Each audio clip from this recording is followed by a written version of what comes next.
अब जा जा जा जा भुला जाए आई के दिल ना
बड़ा प्यारा सा भाव है।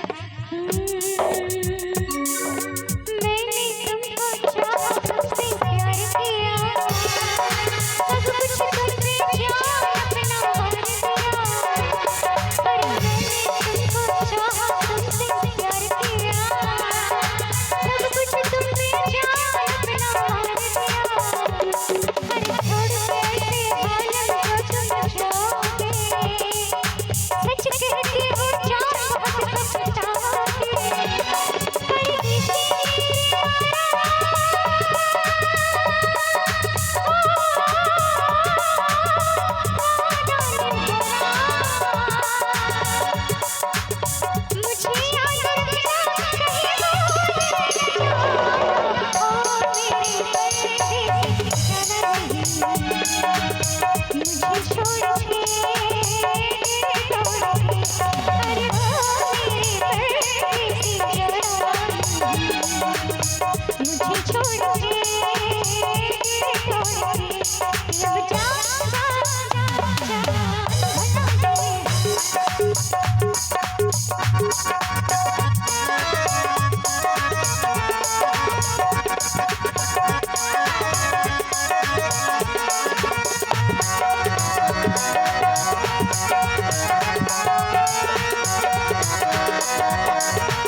कैसे रहे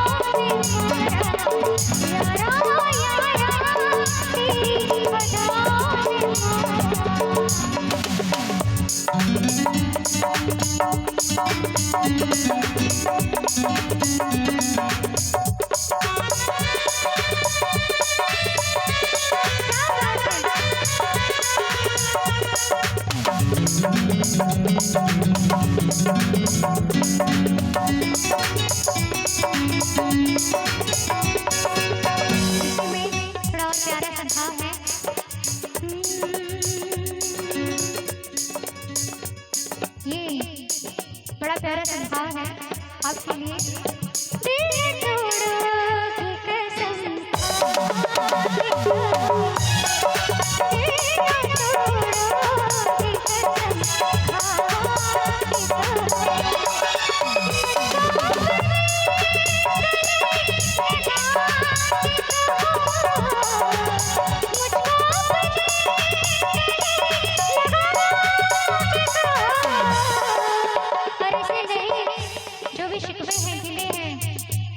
मन मुटाव है उसको भूल के सारे शिकवे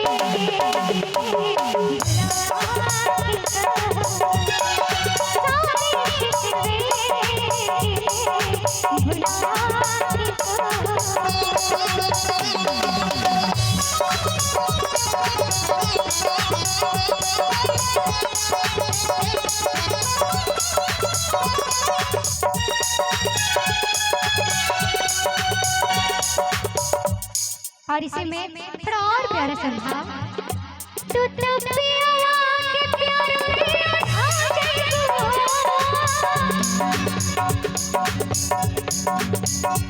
तू तो पिया के प्यार में आ जाएगा, पहिला प्यार में भुला जाएगा।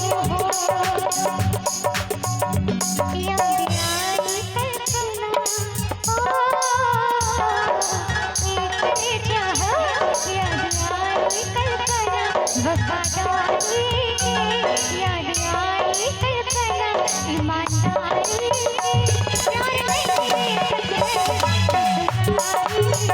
प्यार नहीं ससुराली तेरा खाकी का ओ एक जगह तेरा खाकी का ईमानदारी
Yeah.